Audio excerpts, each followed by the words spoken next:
Čia labai senos nuotraukos, aišku, ir labai gražu prisiminti ir pasižiūrėti jaunus veidus visų.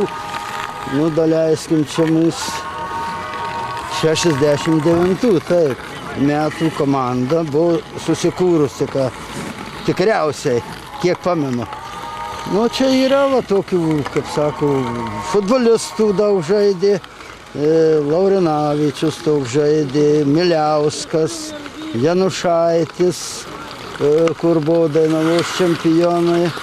Ir, nu, aišku, Mateika, treneris Šliževičius, čia jo sūnus.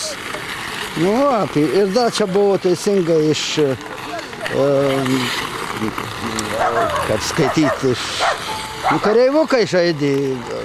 Tarybiniais laikais, nu, buvo mums duoti ir kareivukų. Galėdavom pasimti iš ten. Nu, tai va, taip ir tiesa, da, vartininkas Krapaičius amžinatilsį. Čia va Malinauskas, antras vartininkas, Dainavos,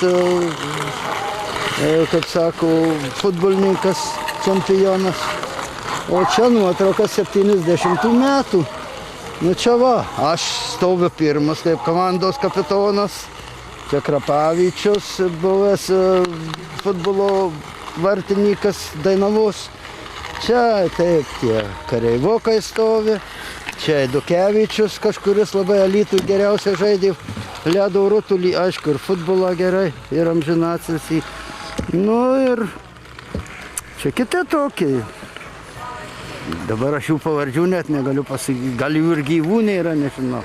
Tai va tiek apie tas nuotraukas. Jų gyvų nėra, bet ledo ritulys lyg atgimsta. Taip, ledo rutulys atgimsta, va po šiai dienai viskas matosi. Kadangi žiema, jeigu bus gera, bus ledo rutulys. Jeigu žiemos nebus, pas mus nebus ledo rutulių.